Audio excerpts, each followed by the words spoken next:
Assalamualaikum warahmatullahi wabarakatuh.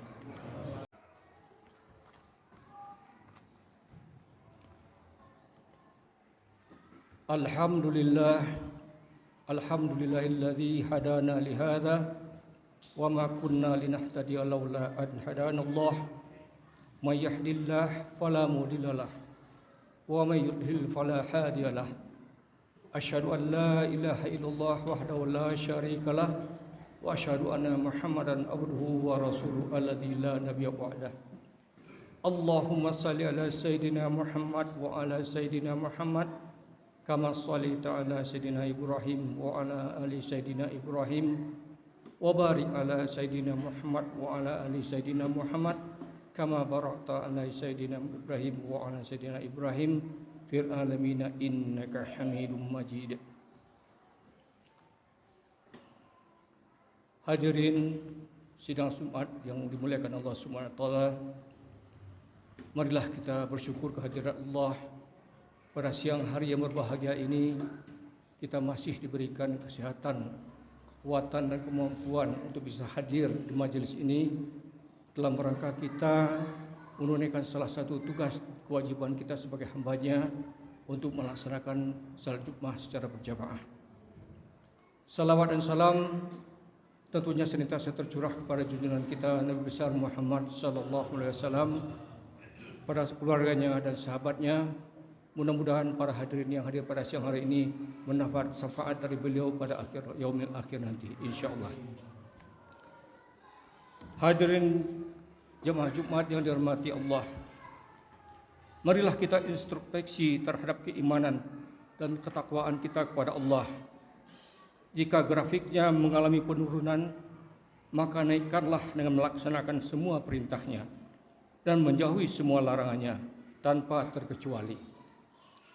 Kita memang harus berusaha meningkatkan nilai keimanan dan ketakwaan kita, karena hidup di dunia ini begitu singkat dan tanpa terasa umur kita semakin bertambah, yang berarti semakin dekat kita untuk menghadapinya dengan kematian. Tetap pertahankan dan terus tingkatkan keimanan dan ketakwaan, karena hanya keduanya yang bisa kita bawa mati nanti. Hadirin jemaah Jumat yang dirahmati Allah, ketika seorang muslim ditanya, apakah Anda mencintai Allah? Jawabannya pasti ya. Seseorang mudah mengatakan cinta, akan tetapi untuk mewujudkan cintanya tidak semudah itu yang ia ucapkan. Ia butuh perjuangan dan pengorbanan yang tulus dan ikhlas, terlebih cinta kepada Allah untuk meraihnya penuh liku, ujian dan cobaan. Di samping itu, cinta kepada Allah yang agung itu juga memiliki ukiran-ukiran tertentu dan aturan-aturan yang mesti dilakukan. Karena itu, kita jangan mudah tergoda syaitan sehingga merasa mencintai Allah, padahal perilaku kita penuh dengan kemunafikan dan sering melanggar aturan-aturannya. Ada beberapa hal yang perlu kita jadikan tolok ukur sekaligus pertanda bahwa kita cinta benar-benar pada Allah Subhanahu wa taala. Yang pertama, tidak benci dan tidak takut mati. Seperti kita temui dalam kehidupan sehari-hari, bila seseorang mencintai saudaranya sesama muslim, tentu ia amat berharap dan selalu merindukan orang yang dicintainya itu. Begitu juga bila seseorang mencintai Allah, pasti ia berharap bertemu dengannya melalui proses kematian. Memang benar, ada juga orang yang ikhlas mencintai Allah, namun ketika mengingat datangnya kematian, ia merasa takut dan belum siap untuk berpulang ke akhirat. Hal ini dibolehkan asal ketakutannya itu karena masih merasa banyak dosa yang belum terampuni, atau nilai ibadahnya yang masih banyak kekurangan, sehingga ia berusaha memperbaiki segala kekurangannya itu. Tetapi bagi orang yang telah mencapai puncaknya cinta kepada Allah, kematian justru menjadi dambaan baginya, karena ia menganggap dunia ini kotor dan penuh fitnah. Ia tidak tergiur sama sekali yang cintai hanya Allah Subhanahu wa taala. Hadirin jemaah Jumat yang dirahmati Allah. Yang kedua, yaitu mendahulukan apa yang dicintai Allah daripada apa yang ia cintai. Ketika seseorang hendak melakukan suatu perbuatan, maka yang harus direnungkan terlebih dahulu adalah apakah perbuatan yang akan dilakukan itu diridhoi Allah apa tidak. Bagi orang yang mencintai Allah, pasti lebih memilih perbuatan yang disenangi oleh Allah, meskipun bertolak belakang dengan keinginannya atau ajakan hawa nafsunya, karena ia tahu balasannya adalah surga. Sebagaimana janji Allah dalam Al-Quran di surah An-Nazihat, wa amma man khafa maqama rabbih wa an-nafsa 'anil hawa fa innal jannata hiyal ma'wa. Dan adapun orang-orang yang takut kepada kebesaran Tuhannya dan menahan diri dari keinginan hawa nafsunya, maka sesungguhnya surgalah tempat tinggalnya. Nabi SAW pun bersabda, orang yang cerdik adalah orang yang menundukkan hawa nafsunya dan beramal untuk hidup sesudah mati. Dan orang yang dungu adalah orang yang menuruti hawa nafsunya dan mengharapkan sesuatu angan-angan kosong kepada Allah. Hadirin rahimakumullah, yang ketiga, selalu berzikir kepada Allah. Orang yang mencintai Allah, lisannya selalu basah dengan zikir, sedangkan hatinya tidak pernah sunyi dari pengingat Allah. Seperti halnya kita jumpai dalam pergaulan sehari-hari. Orang yang mencintai saudaranya sesama muslim tentu akan lebih banyak mengingat dan menyebutnya, bahkan dengan hal yang ada kaitannya dengan orang yang mencintainya itu, ia akan lupa. Demikian juga orang yang mencintai Allah, ia selalu menyebutnya dan mengingat kebesaran kekuasaannya. Ia juga orang yang mencintai Al-Quran dan mencintai Rasulnya Muhammad sallallahu alaihi wasallam. Allah berfirman dalam surat Ali Imran ayat 31, "Qul in kuntum tuhibbunallah fattabi'uni yuhibbukumullah wa yaghfir lakum dzunubakum wallahu ghafurur rahim." Katakanlah, jika kamu benar-benar mencintai Allah, ikutilah aku. Niscaya Allah mengasihi dan mengampuni dosa-dosamu. Allah Maha Pengampun lagi Maha Penyayang. Hadirin jamaah Jumat yang dimuliakan Allah, yang keempat, senang menyendiri untuk tafakur, munajat dan mentelaah kitabnya dan salat tahajud.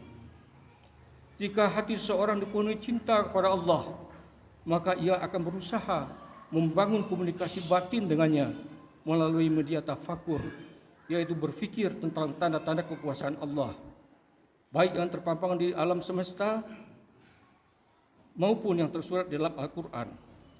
Ia juga tidak melewatkan waktu tengah malam untuk munajat dalam tahajudnya. Semua itu dilakukan untuk mencapai kebahagiaan dan kenikmatan hakiki atas dasar cinta sejati. Allah Subhanahu wa taala berfirman dalam surat, "Wa minal laili fatahjat bihi nalafitalak asa rabbuka maqaman mahmuda." Dan pada sebagian malam hari bersalat tahajudlah kamu sebagai suatu ibadah tambahan bagimu. Mudah-mudahan Tuhanmu mengangkat kamu ke tempat yang terpuji. Hadirin rahimakumullah, yang kelima, rela berkorban untuk yang dicintainya. Mencintai Allah akan melahirkan sikap rela berkorban, karena berkorban adalah konsekuensi dari rasa cinta kepada sesuatu. Cinta kepada keluarga berarti kita harus siap berkorban apa saja yang kita miliki. Apalagi kepada Allah, berarti kita harus siap berkorban untuk membela syariatnya. Tidak hanya harta, tapi nyawa pun kita pertaruhkan. Allah Subhanahu wa taala berfirman dalam surah Al-Baqarah ayat 207, "Wa minan nasi may yashri nafsihi ibtiga'an mardatillah wallahu raufum bil ibad." Dan di antara manusia ada orang-orang yang mengorbankan dirinya karena mencari keridhaan Allah, dan Allah Maha Penyantun kepada hamba-hambanya. Apa yang menjadi alasan seseorang enggan berkorban di jalan Allah? Padahal apapun yang kita miliki, semua nyawa dan hakikatnya adalah milik Allah. Kita hanya mempunyai hak pakai, dan yang harus kita pahami bahwa apa yang kita korbankan semata-mata hanya mencari ridhonya, bukan untuk tujuan lain. Bagi orang mukmin, berkorban di jalan Allah adalah ukuran umum untuk mengetahui kadar keimanan seseorang. Bagaimana ia dikatakan mukmin sejati bila rumahnya bagus dan mewah, sementara rumah-rumah ibadah terbengkalai tidak terurus. Apakah ia tetap dikatakan orang yang beriman ketika ia menghambur-hamburkan uang, sementara masih banyak orang miskin dan anak-anak yatim yang terlantar? Wujud cinta kepada Allah adalah rela berkorban apa saja yang di jalan Allah yang diridhoinya. Hadirin rahimakumullah, untuk meraih cinta Allah, yang keenam adalah merahasiakan cintanya. Sebenarnya cinta kepada Allah tidak mesti harus dikatakan cinta, tidak diukur dengan manisnya kata-kata, tetapi ia dibuktikan dengan amal perbuatan nyata. Bahkan kecintaan yang diobral diberitahukan kepada setiap orang, pertanda ia masih ragu dengan kecintaan itu sendiri. Apalagi kecintaan kepada Allah, bila selalu diberitahukan kepada setiap orang, kita takut akan kemasukan ria, yang dengan begitu serta-merta akan menghapus semua bentuk pengakuan cinta tersebut. Cinta kepada Allah Subhanahu wa taala harus dirawat dalam hati dan dinyatakan dalam realisasi takwa yang sebenarnya. Hadirin rahimakumullah, setelah kita mengetahui tanda-tanda dan ukuran cinta kepada Allah Subhanahu wa taala, mungkin di antara kita ada menganggap berat untuk meraihnya. Tetapi sebenarnya tanda-tanda yang saya sebutkan adalah implementasi dari iman kita. Dengan mengetahui tanda-tanda tersebut, kita menjadi tahu seberapa besar wujud cinta kita kepada Allah Subhanahu wa taala. Mungkin sebagian sudah kita terapkan, lalu bagaimana dengan yang lainnya? Oleh karena itu, berusahalah untuk meraihnya. Karena kecintaan pada Allah adalah realisasi dari keimanan yang menjadi hak Allah. Dan apabila akar iman telah mengucap kuat dalam hati kita, maka ia akan berpengaruh dalam jiwa dan dalam seluruh aspek kehidupan, dan itu pun yang kita harapkan. Hadirin rahimakumullah, mudah-mudahan Allah menggerakkan hati kita untuk senantiasa cenderung dan cinta kepadanya, mentaati perintahnya dan menjauhi larangannya, sehingga pada akhirnya kita tergolong di antara para mukmin sejati yang benar-benar mencintai Allah dan selalu mencari keridhaannya. Allah Subhanahu wa taala berfirman di surat Al-Ankabut, "Walladzina jahadu fina lanahdiyannahum subulana wa innallaha lama'al muhsinin." Orang-orang yang berjihad untuk mencari keridhaanku, kata Allah, akan kami tunjukkan jalan-jalan kami kepada mereka. Sungguh Allah berserta orang-orang yang berbuat baik. Barakallahu li wa lakum al-Qur'anil azim wa nafa'ani wa iyyakum bima fihi minal ayati wa dzikril hakim wa taqabbala minni wa minkum tilawatahu innahu was-sami'ul alim.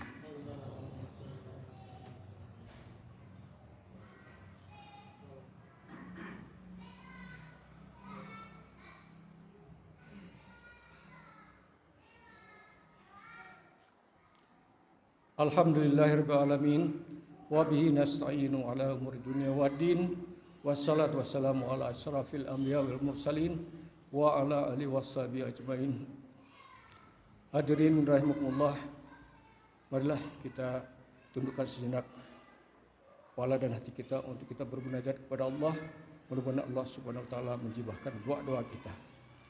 Alhamdulillahirabbil alamin, hamdan na'imin hamdan syakirin, hamdan yuafi ni'amahu yukafi mazidah.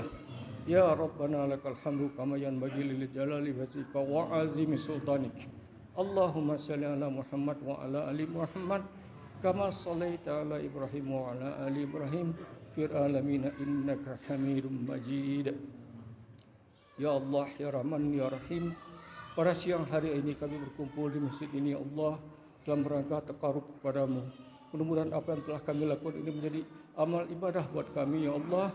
Ampunkanlah dosa-dosa kami, Ya Allah, karena kami sudah banyak yang bersalah, Ya Allah. Rabbana la tuzigh qulubana ba'da idh hadaitana wa hab lana min ladunka rahmah innaka antal wahhab. Rabbana hab lana min azwajina wa dzurriyyatina qurrata a'yuni waj'alna lil muttaqina imama. Rabbana atina fid dunya hasanah wa fil akhirati hasanah wa qina adzabannar. Subhana rabbika rabbil izzati amma yasifun wassalamun alal mursalin walhamdulillahi rabbil alamin. Aqimis shalah.